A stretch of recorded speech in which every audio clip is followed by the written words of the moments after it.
Hallelujah, Hallelujah, Hallelujah, Hallelujah.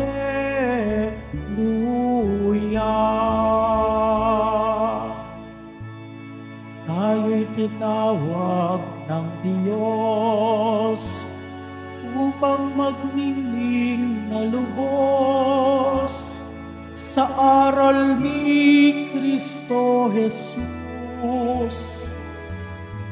Hallelujah, Hallelujah, Hallelujah, Hallelujah.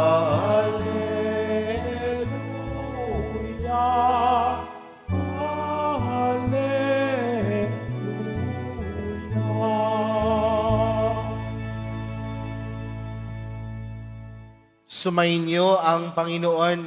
At sumayo rin. Ang mabuting balita ng Panginoon ayon kay San Mateo. Papuri sa iyo, Panginoon. Noong panahong iyon, nang nagkakatipon sa Galilea sina Jesus at ang mga alagad, sinabi niya sa kanila, ang anak ng tao ay pagkakanulo at papatayin, ngunit muling mabubuhay sa ikatlong araw. At sila'y lubhang nagdalamhati. Pagdating nila sa Capernaum, lumapit kay Pedro ang mga maniningil ng buwis para sa templo. Tinanong siya, nagbabayad ba ng buwis para sa templo ang inyong guro? Opo, sagot ni Pedro. At nang dumating siya sa bahay, tinanong na siya agad ni Jesus, ano ba ang palagay mo, Simon?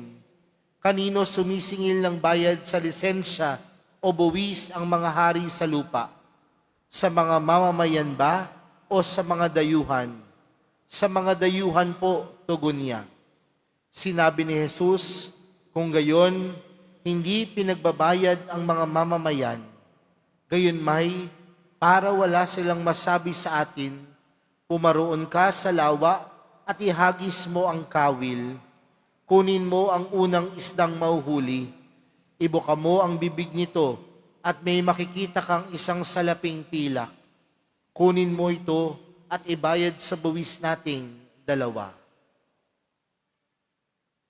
Mga kapatid, ang mabuting balita ng Panginoon. Pinupuri ka namin, Panginoong Jesucristo. Magsiyo po muna ang lahat. Magandang tanghali po sa inyong lahat. Pwede po bang batiin ng katabi ng magandang tanghali? Sa araw po na ito, ginugunita po natin si Santa Clara ng Assisi. At alam po natin mga kapatid na siya po ay matalik na kaibigan ni San Francisco ng Assisi. At kung titingnan po natin ang parehas nilang buhay, sila po ay lumaki sa may kayang pamilya. Ngunit iniwan nila ang lahat ng bagay upang paglingkuran ang mga may hirap. Kaya nga ang karisma nila o ang karisma ng mga sumunod kay Santa Clara ay ang tumulong sa mga dukha, tumulong sa mga nangangailangan. Dahil para kay Santa Clara, handa niyang iwan ang lahat, makapagbigay lamang sa mga dukha, makapagbigay lamang sa mga nangangailangan. Mga kapatid, kung titingnan po natin ang ating ebanghelyong napakinggan para sa araw na ito, tila hinahamon tayo ng Panginoon na tingnan yung mga bagay na ginagawa natin sa ating buhay. May tanong po ako sa inyo, sino po sa inyo ang nagsisimba tuwing araw ng linggo? Meron po ba? Marahil karamihan po sa inyo magtataas ng kamay at sasabihin nyo, Father, every Sunday nagsisimba ako. Tanungin ko po kayo kung bakit. Bakit? Kasi po kapag hindi ho kami nagsimba, magkakasala po kami. Di ba ho? Yan ho ang nakasulat sa 3 utos ng Panginoon. Remember to keep holy the Sabbath day. Pero mga kapatid, tandaan po natin, may mga bagay tayong ginagawa dahil nakikita lang natin ang mga bagay na ito bilang isang obligasyon. At minsan, ginagawa natin ang isang obligasyon dahil tayo'y napipilit, dahil tayo'y napupwersa. May consequence kapag hindi natin nagawa ang bagay na ito. Pero tandaan natin mga kapatid, sa ating ebanghelyong napakinggan, si Jesus ay hinahamong magbayad ng buwis sa templo. Ngunit ano ang ginawa ng Panginoon? Obligasyon ba ni Jesus na magbayad ng buwis sa templo? Hindi. Bakit? Dahil siya'y anak ng Diyos at ang templo ay tahanan ng Diyos. Pero bakit kaya sa Ebanghelyo, inutusan ni Jesus si Pedro at sinabing, manghuli ka ng isda. At yung unang isdang mahuhuli mo, buksan mo yung bibig at makakita ka ng isang salaping pilak. At itong isang salaping pilak, ibayad mo sa buwis nating 2. Hindi obligasyon ng Panginoon, ngunit ginawa niya pa din. Hindi obligasyon ng Panginoon, pero nagbayad pa din siya ng buwis. Mga kapatid, ano ho ang tinuturo sa atin ng Panginoon?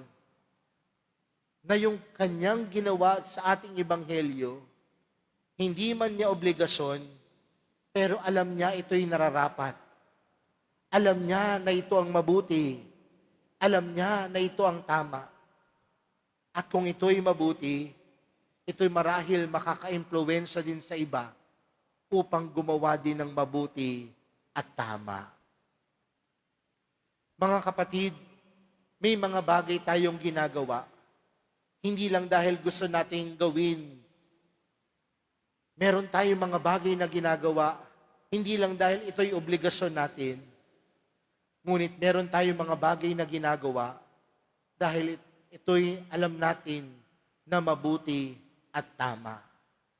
At kung ito'y mabuti at tama, nangangahulugan, nakaka-impluwensya din tayo sa iba upang tupdin hindi lamang kanilang obligasyon, kundi gawin din kung ano ang tama at mabuti. Alam niyo po mga kapatid, sa panahon po natin ngayon, marami pong tinatawag ng mga influencer. At sino po itong mga influencer na ito? Ito po yung mga nagbibideo sa kanilang sarili. Dahil yung kanilang mga video, nakaka-impluwensya naman po talaga ng ibang tao. Pero kung napapansin po natin mga kapatid, kung manonood po tayo ng mga video sa social media, sino nga po ba talaga ang nakaka-impluwensya? Di ba ho, nakakatawang isipin, mas maraming nanonood sa mga video na walang kakwenta-kwenta. Mas maraming nanonood sa mga video na ang ginagawa na lamang ay manloko ng kapwa. Pero kapag kabutihan na ang ginagawa, wag na nating panoorin yan. Scripted yan. Pero mga kapatid, sa buhay natin kay Jesus, sa buhay natin sa pagsunod sa Panginoon, hindi to dapat scripted. Bagkus sa buhay natin na sumusunod sa Panginoon, dapat ito'y mabuti at tama. Huwag lang nating gawin ang isang bagay dahil ito'y obligasyon. Gawin natin ang isang bagay dahil alam nating ito'y mabuti at tama. Ang pagiging magulang, obligasyon. Pero tandaan po natin, kasama ng obligasyon na yon ang pag-ibig. At kung ito'y may pag-ibig, ito'y tama at mabuti. Huwag lang tayong gumawa ng isang bagay dahil alam nating obligasyon. Dahil minsan napipilitan tayong gumawa nito. Pero gawin natin ang isang bagay dahil alam natin ito'y may pagmamahal.